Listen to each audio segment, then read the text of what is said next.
We have fresh new details on the upcoming iPhone Ultra. iOS 26.4.1 launched this week, and there's also even more new in iOS 26.5. Apple has a big MacBook Neo problem. Apple is being sued by some YouTubers, and much more, all in today's episode of Apple Weekly. Okay, so let's start by talking about the new details on the upcoming iPhone Ultra, aka the iPhone Fold. And we'll talk about where the iPhone Ultra name comes from in a minute, but let's start with these brand new dummy unit photos that we saw this week from leaker Sonny Dixon, who posted these over on X. And this gives us a good look at that 7.8-inch inner display when you unfold it. So it's going to be like iPad style with the 4:3 ratio. It's going to feel more like an iPad mini basically than like a Pro Max phone. And you can see it also has the 5.5-inch outer display here as well. So these are the actual measurements now. We actually know, what it's going to look like next to the Pro Max. That's the 18 Pro Max next to it. And it's going to have a 4.5 millimeter titanium frame. So it's going to be super thin. It's going to have Touch ID and the power button and camera control on the right side with the volume buttons on top. Now, we originally thought that the iPhone Ultra was going to have 4 cameras, 3 on the back and 1 on the front, but now it's looking like that is not going to be the case. It's only going to be 2 cameras on the back, and that's likely because it's just so thin and everything like that, so Apple couldn't fit a telephoto lens in there. So it's looking like it's going to be, it's kind of like an iPhone Air style camera plateau with 2 cameras, a mic, and a flash. So those are most likely going to be the main camera lens and an ultra wide camera lens. And man, this thing looks insane. So these are only dummy units. Of course, it's going to look much more polished and much better when the actual product gets unveiled and when we have it in our hands, but this is what we have for now. So this thing looks unlike any other iPhone we've ever seen,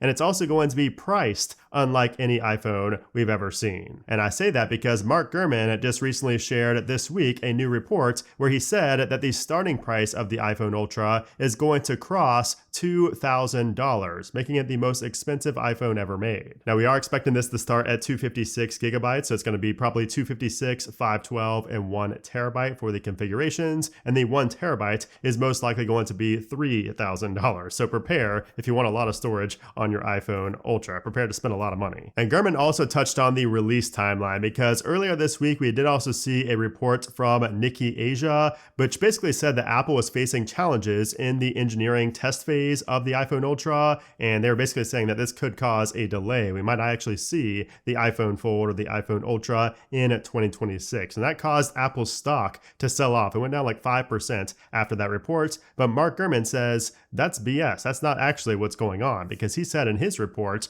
that Apple's first foldable phone is on track to arrive during the company's normal iPhone launch period later this year, rebutting concerns about major manufacturing snags. The company is scheduled to introduce the foldable model in September alongside the iPhone 18 Pro and Pro Max. And we also heard that Foxconn has already started trial production, so mass production is planned to kick off in July. So basically, we are still expecting to see the iPhone Ultra in 2026. It could come a little bit later. Like, we've heard this for a while now. It's expected in September, but we could actually get it maybe later on, like November or even December, because of this being an all new type of iPhone and all the production stuff going on. We could see it later on this year, but it is still expected in 2026. Now, you might be wondering, why all of a sudden are you calling it the iPhone Ultra when you've spent the past few months calling it the iPhone Fold? Well, that's because we just recently got a report from Chinese leaker Digital Chat Station, and they're saying that the name will be iPhone Ultra, not iPhone Fold. And we've also heard Mark Gurman hint at this for other products like the MacBook Pro redesign that's coming later this year. He's saying that that's actually not going to be a MacBook Pro, that's going to be a MacBook Ultra. So we're hearing that for that, so it would not be surprising at all to see the iPhone Fold be called the iPhone Ultra as well, to go along with the Apple Watch Ultra and potentially the MacBook Ultra also coming this year. So it seems like Apple might be aiming to have an Ultra line, above the Pro for every category of device, because of course we already have that for the Macs in terms of the chipsets, but it seems like for the products specifically, we might be having that as well. And fun fact, by the way, a lot of these names for Apple products really never officially leak. Like, we have a lot of details about all the products ahead of time from factories and things like that, but it's very rare for a name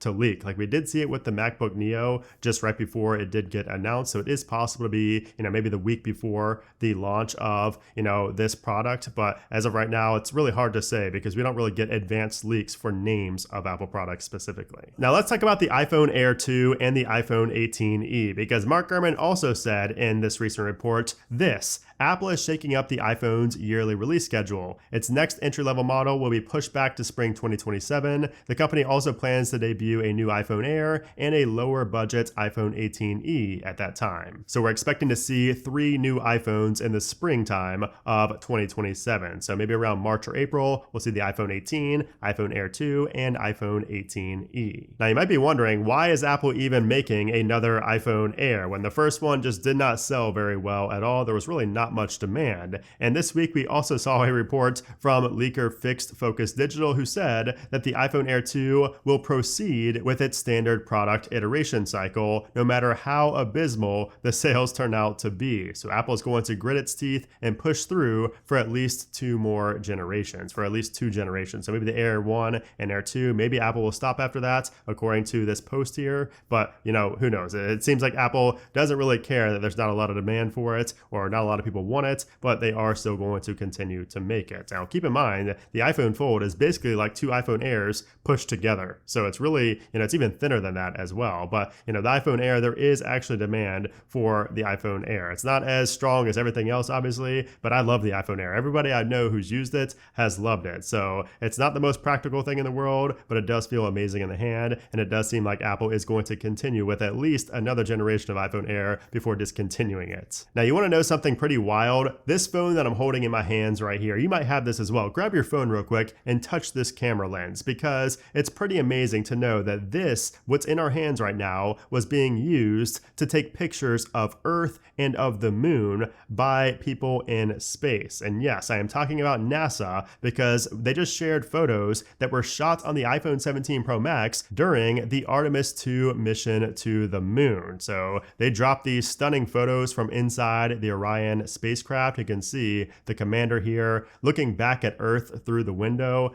Pretty amazing photos. And these were all shot on the iPhone 17 Pro Max, because all 4 crew members were given an iPhone 17 Pro Max for personal use, like inside the spacecraft, and to take other pictures. They did use a Nikon like professional picture or professional photos with a professional camera, but a lot of these were also shot with the iPhone 17 Pro Max, which is pretty amazing that it's just something we're holding in our hands right here, and they're shooting pictures of literally space. And if you didn't know, Artemis 2 is the first crewed mission to the moon since 1972, and the crew is also going to break the all-time record for the furthest distance traveled by humans. So pretty amazing, legendary, historical stuff, and the fact that Apple and the iPhone 17 Pro Max was a part of that history is quite impressive and quite incredible. And honestly, I think this is the best free marketing you could ever ask for Apple. Pretty amazing, because there's 0% chance that Apple paid NASA to use their phones. Now let's talk about the MacBook Neo, because Apple has kind of a dilemma on their hands with the MacBook Neo right now, and it's not necessarily a bad thing because everybody wants one so bad, but it is a dilemma for Apple, because we're hearing now from Tim Colpin that the Neo is selling so well that Apple is going to run out of its Bend A18 chips with the 5-core GPU before they can fully satisfy demand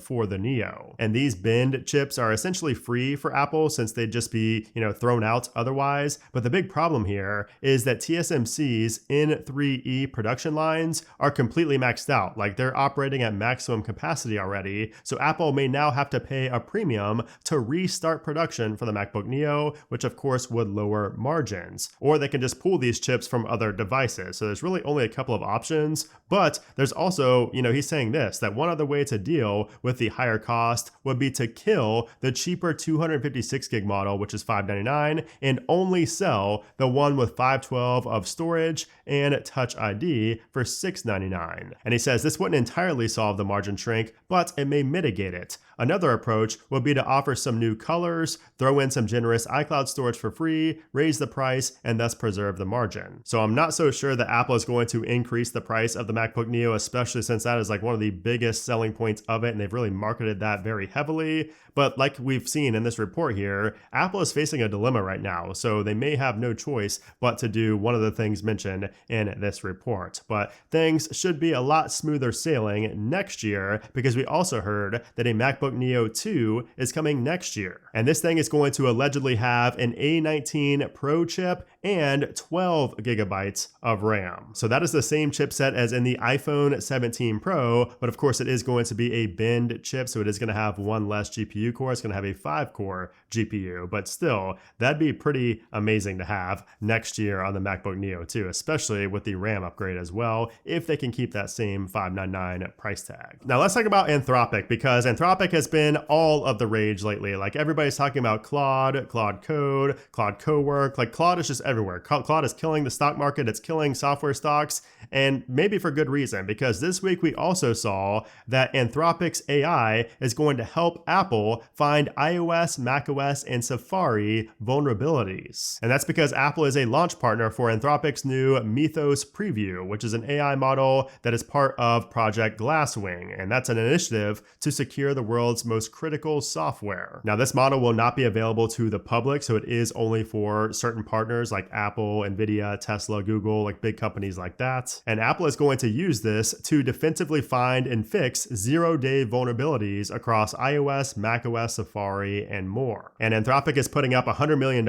in usage credits for this program, and it's already finding vulnerabilities that were never discovered before. And this one specifically, this one's not from Apple, but this one right here went 27 years undiscovered by humans. But of course, with Anthropic and Mythos, it found that vulnerability that humans were never able to find. So pretty amazing stuff, and this is honestly good news, because this is going to help us make security much better. Now let's talk about this Apple lawsuit, because some YouTubers are suing Apple. So H3H3 Productions, Mr. Short Game Golf, and Golfholics filed a class action lawsuit in California federal court claiming that Apple deliberately circumvented YouTube's protections to scrape their videos for AI training in violation of the DMCA. And the complaint says that Apple's research papers themselves indicate that some of the YouTube videos uploaded by the plaintiffs were used to train its AI models. So they're seeking an injunction and damages, and have already sued Meta, Nvidia, ByteDance, and Snapchat. Now let's switch topics real quick to something more happy and more lighthearted, because we also saw this week that a new museum opened up right here in the Netherlands, and this is an Apple museum with 50 years of products on display. So this is pretty amazing. I mean, this is a 2,000 square meter Apple museum that just opened in the Wal Utrecht in the Netherlands. Hopefully I said that right. The museum's creator, Ed Bindels, claims that the space features one of the largest Apple collections in the world, and it has several rooms dedicated to Apple's design. Like this room right here is pretty amazing. It's a rainbow wall of iMac G3s. So there's also a recreation of the garage that Steve Jobs and Steve Wozniak worked in,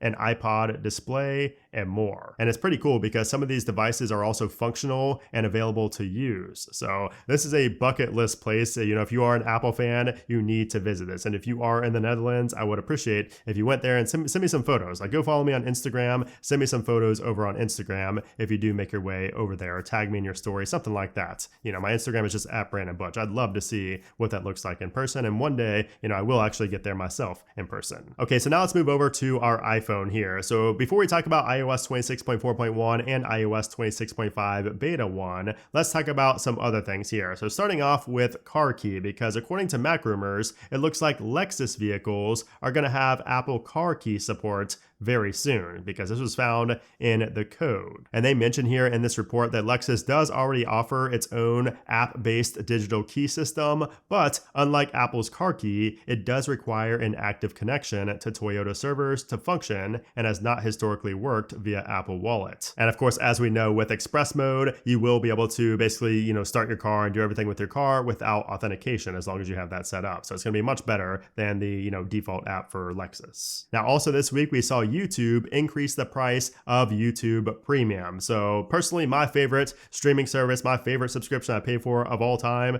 you know, it did see a price increase this week. So it did go from $13.99 to $15.99 a month. And if you're on the family plan, it went from $22.99 a month to $26.99 per month. And even the student plan did also go up by $1, from $8 to $9 a month. But as you can see here, I've watched almost 4,000 hours of ad-free videos. Now, I know there's things like Brave browser and all that stuff stuff out there. But, as somebody who watches YouTube a lot on the TV, on my phone, I love all the offline stuff, and I don't mind paying a little bit of money for the convenience of not having to use a third-party application. So I love YouTube Premium. I love that it is, a subscription, and also it does pay creators more as well. So if you're watching your favorite creator, just know it is also helping them out because they get paid more from premium subscriber viewers than if you were not, a premium subscriber. Now let's talk about Instagram, because we also have an interesting change to Instagram, and that is that you can now edit comments. So if I comment, this is a test, you can see right here, if I go ahead and submit that, we have edit right here, and you can now edit this comment. So if I go ahead and put an exclamation point there, for example, you can see that it will say up there now that it has been edited. So you could do this for up to 15 minutes after posting that comment. So this week, Apple released iOS 26.4.1 to the general public. So this is not a beta update. So if you were not running the betas, you would have seen a new double point update this week, 26.4.1. And Apple didn't really give a lot of details about this. I did make a full video on this if you did not see it here on the channel, but it's a pretty small update, so I can just tell you what's new right here. So first off, if you go into your settings and go into privacy and security, scroll down near the bottom, we do have stolen device protection. This is now enabled by default according to Apple. They actually posted that this is a new change. Also, there was a bug in 26.4 that impacted iCloud syncing across applications, third-party applications, and that has also been confirmed to have been fixed in 26.4.1 by some users and some developers on the Apple support forums. And then if you still had lingering keyboard issues, those should also be resolved here with 26.4.1. So as you know, iOS 26.4 was the big update to patch the keyboard bug. That was officially listed by Apple as a bug fix, but for some people it was not fully resolved, and they said that after updating to 26.4.1, it was fully resolved. So if you did have that issue, just know that could also be fixed with this update. But overall, a pretty small update, and we did also see macOS 26.4.1 get released as well the next day to fix an issue with the M5 Max. But let's talk about iOS 26.5. So you can see here, I am currently running iOS 26.5 beta 1 on this device, my test device, and also on my main device right here. And there were a few changes that I covered last week. However, there's something new that I also just uncovered recently when I was doing a workout at the gym. And you can see here on the lock screen that now in the live activity, when you're doing a workout from the activity application, it now shows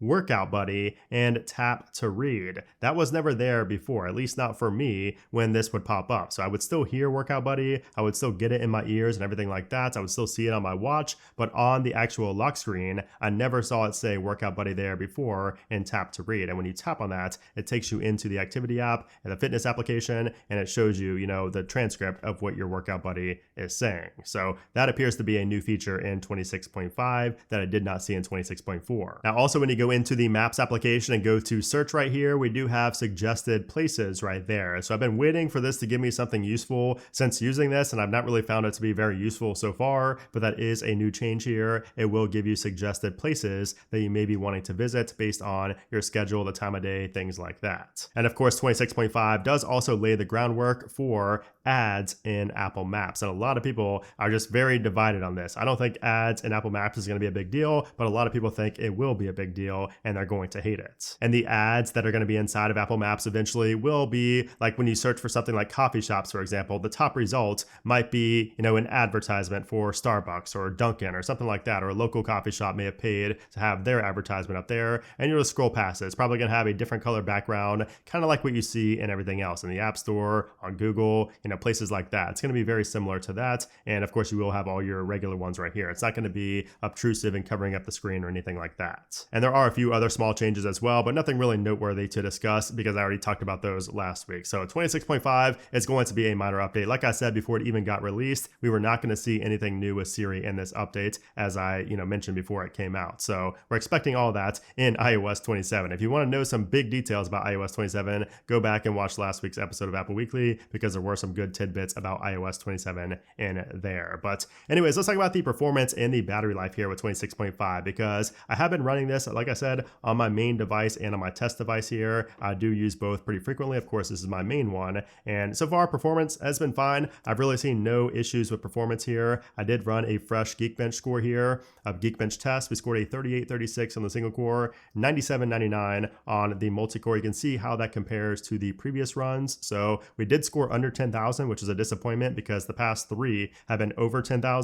So a little bit lower there on 26.5 beta 1 for some reason, but that doesn't really tell me, that the performance is going to be much worse, because it's really not been for me. I've had no random resprings, nothing of that sort. Now, as far as the battery life goes, I'm currently sitting at 87% on my 17 Pro Max, and battery life on my main device has been fine as well. I have noticed that it's not as good as 26.4 and 26.4.1. They're basically the same thing. So my device does also get a bit more warm than usual than it did on 26.4. So it is something I've noticed on my main device, and I really have to check what I'm running in the background, because sometimes it's just getting so hot for no reason. So that could also negatively impact battery life. It hasn't really done that for me so far, but I would expect battery life to be not quite as good as 26.4 just yet. But it might be getting better in the next beta, because we are going to see iOS 26.5 beta 2 next week on the week of April 13th, if not on Monday the 13th right there. So after that, we should be seeing weekly beta releases until the final release at some point in the first half of May. And then of course, after the final release of iOS 26.5,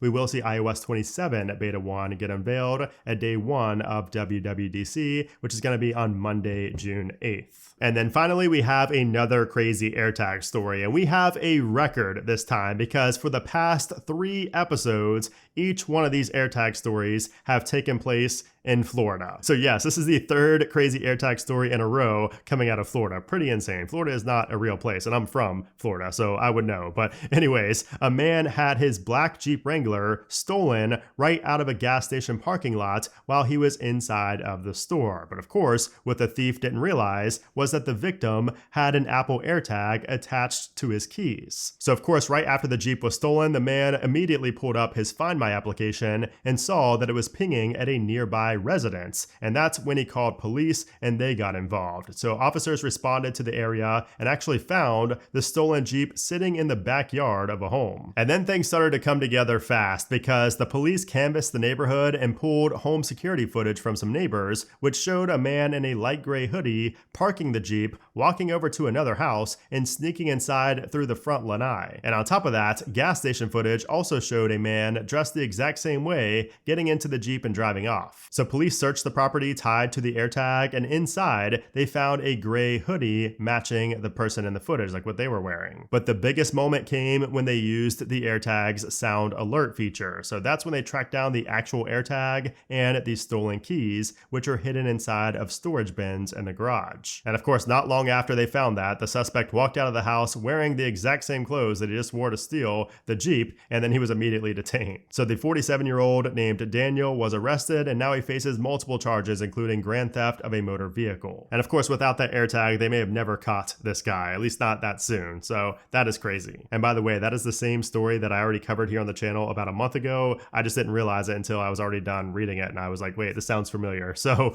apologies if you've heard that before. Maybe it could still entertain you for this episode, but there were no other crazy AirTag stories this week, so I had to reach in the vault to find that one. So we'll count this as only 2, Florida-based AirTag stories in a row. So maybe next week we'll have another something crazy happen in Florida to make it 3 in a row. Anyways, guys, that's it for Apple Weekly this week. I hope you enjoyed it. If you did, give it a thumbs up. Let me know all your thoughts down there in the comments below as always, and I will see you next week.